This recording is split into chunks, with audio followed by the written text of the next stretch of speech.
Assalamualaikum warahmatullahi wabarakatuh. Semoga kita semua dalam keadaan sehat walafiat. Amin amin ya robbal alamin. Aku cinta Nabi dan Rasul. Materi kelas 4, pembelajaran kelima. Aku cinta Nabi dan Rasul.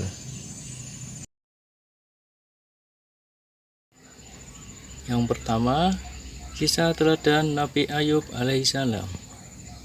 Nabi Ayub alaihissalam adalah keturunan Nabi Ishak alaihissalam bin Ibrahim alaihissalam. Beliau adalah seorang nabi yang kaya raya. Binatang ternaknya banyak.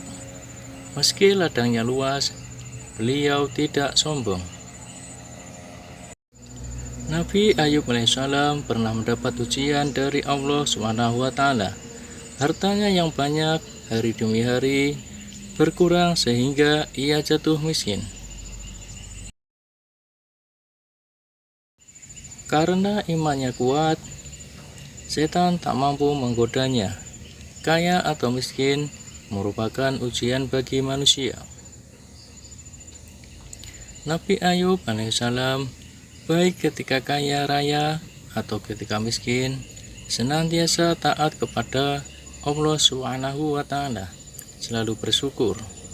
Bahkan ketika ia jatuh miskin, harta yang ada selalu ia sedekahkan.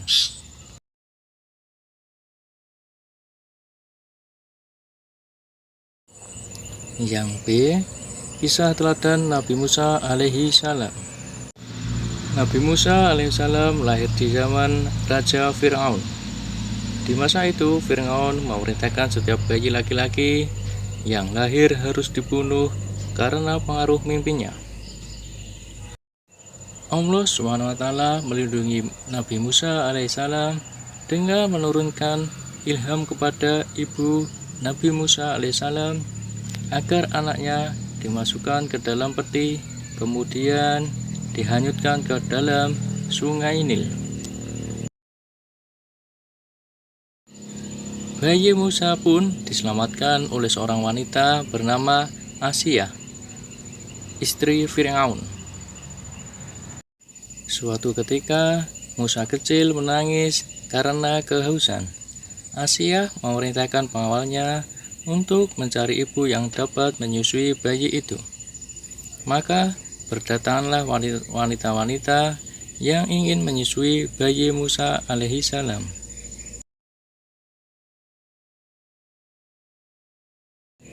Hingga akhirnya datanglah seorang wanita bernama Yukabat.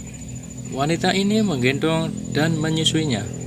Seketika itu juga Musa kecil terdiam dan berhenti menangis sampai tertidur nyenyak.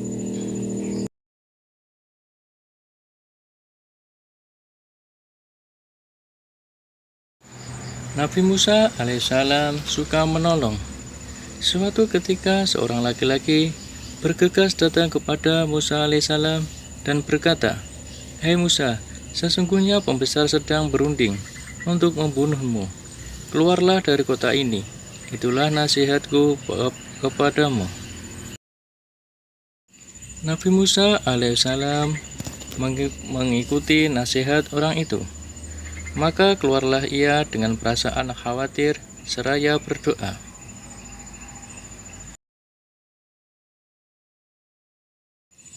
Sesampai di negeri Madian, ia menjumpai sekumpulan orang yang sedang memberikan minum kepada ternak mereka. Di antara mereka ada 2 orang gadis yang sedang menambatkan ternaknya.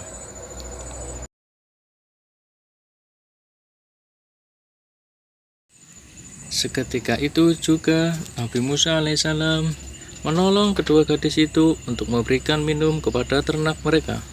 Setelah menolong, Nabi Musa alaihissalam berteduh di bawah pohon seraya berdoa, "Ya Tuhanku, sesungguhnya aku membutuhkan kebaikan yang Engkau turunkan kepadaku." Kedua gadis yang ditolong Nabi Musa alaihissalam pulang ke rumahnya dan menceritakan kepada ayah mereka bahwa telah ditolong seseorang yang berhati mulia. Salah seorang dari gadis itu berkata, "Ya ayahku, ambillah ia," Nabi Musa alaihissalam, "sebagai orang yang bekerja kepada kita. Kelihatannya ia orang yang kuat dan dapat dipercaya." Si ayah mengabulkan permintaan putrinya. Ternyata ayah kedua wanita itu tak lain adalah Nabi Syuaib alaihissalam.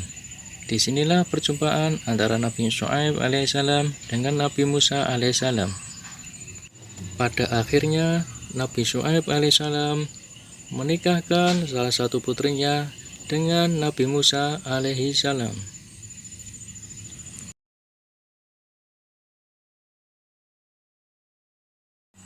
Nabi Musa alaihissalam menghadapi Fir'aun. Nabi Musa alaihissalam telah diberi Tuhan mukjizat, yaitu tongkat yang dapat dijadikan ular. Tangan Nabi Musa alaihissalam dapat mengeluarkan cahaya dan menjadi pelindung baginya dari ketakutan. Kedatangan Nabi Musa alaihissalam di Mesir membuat Fir'aun marah dan menuduhnya Nabi Musa alaihissalam sebagai tukang sihir. Nabi Musa alaihissalam telah mengingatkan Fir'aun, "Janganlah kamu membuat dusta, nanti kamu dibinasakan dan mendapat siksa Allah SWT." Fir'aun dan tukang sihirnya tetap saja melawan dan menantang. Akhirnya Nabi Musa alaihissalam meneladaninya dan berkata,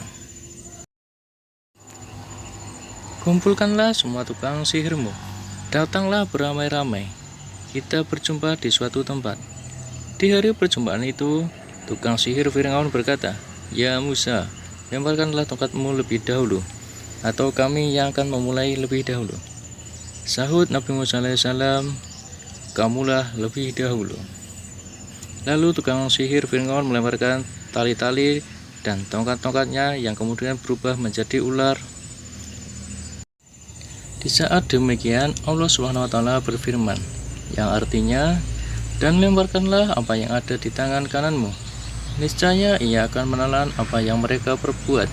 Sesungguhnya apa yang mereka perbuat itulah adalah tipu daya tukang sihir, dan tidak akan menang tukang sihir itu, dari mana saja ia datangnya." Nabi Musa alaihissalam mengikuti perintah Allah SWT. Kemudian ia melemparkan tongkatnya. Seketika itu jadilah ular besar merayap sambil memakan ular-ular tukang sihir Fir'aun. Kejadian ini membuat sebagian tukang sihir Fir'aun mengaku kalah dan bersujud kepada Tuhan. Dalam firman Allah, lalu tukang-tukang sihir itu tersungkur dengan bersujud, seraya berkata, "Kami telah percaya pada Tuhan Harun dan Musa." Karena melihat tukang sihir tersebut telah beriman kepada Nabi Musa alaihissalam, demikian juga istrinya Siti Asia, maka Fir'aun bertambah marah dan ganas. Bersama bala tentaranya, dia menyiksa orang-orang yang beriman termasuk istrinya sampai mati. Melihat yang demikian, Nabi Musa alaihissalam dan orang-orang yang beriman mundur dan melarikan diri dari kota Mesir. Fir'aun dan tentaranya terus mengejar Nabi Musa alaihissalam dan pengikutnya sampai ke dekat Laut Merah. Nabi Musa alaihissalam dan pengikutnya kebingungan. Pada saat itulah turun wahyu dari Allah SWT yang memerintahkan agar Nabi Musa alaihissalam memukulkan tongkatnya ke permukaan Laut Merah. Tiba-tiba saja laut membelah menjadi dua bagian. Jalan yang panjang telah terentang di hadapan mereka. Nabi Musa alaihissalam dan pengikutnya terus berlari mengikuti jalan panjang yang telah terbentang menuju seberang. Di kejauhan terlihat Fir'aun dan bala tentaranya terus saja mengejar Nabi Musa alaihissalam. Akhirnya Nabi Musa alaihissalam sampai di seberang dengan selamat. Sementara Fir'aun dan tentaranya masih berada di pertengahan jalan. Di saat itulah Allah SWT mengembalikan Laut Merah seperti semula. Fir'aun dan tentara pun ditelan oleh air laut. Demikianlah pembalasan dari Allah SWT terhadap orang yang durhaka. Kisah teladan Nabi Harun alaihissalam. Nabi Harun alaihissalam adalah kakak kandung Nabi Musa alaihissalam.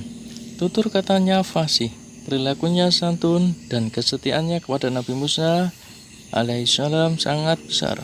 Nabi Harun alaihissalam selalu mendampingi Nabi Musa alaihissalam ketika menemui Fir'aun.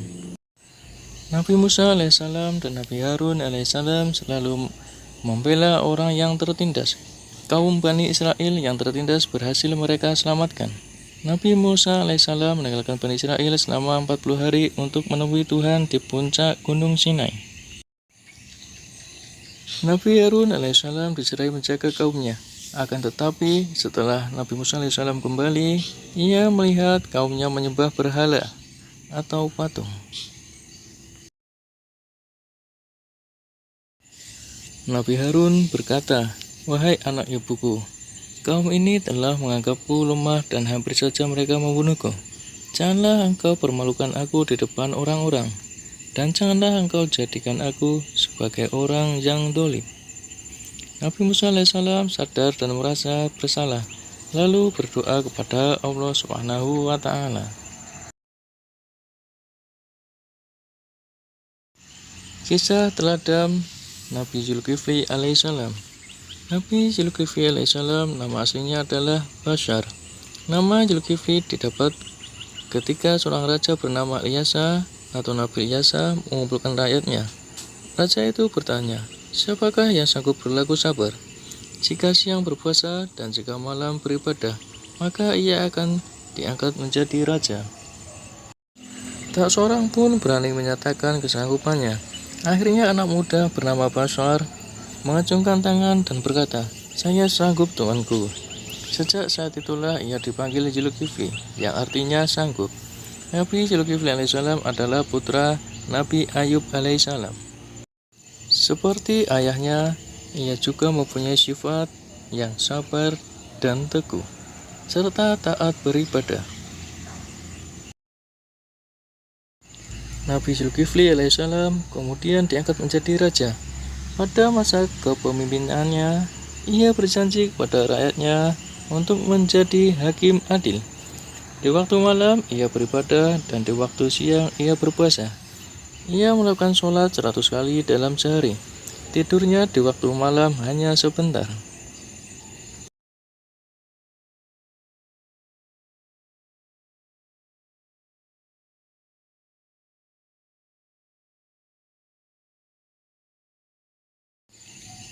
Terima kasih. Tetap semangat belajar. Wassalamualaikum warahmatullahi wabarakatuh.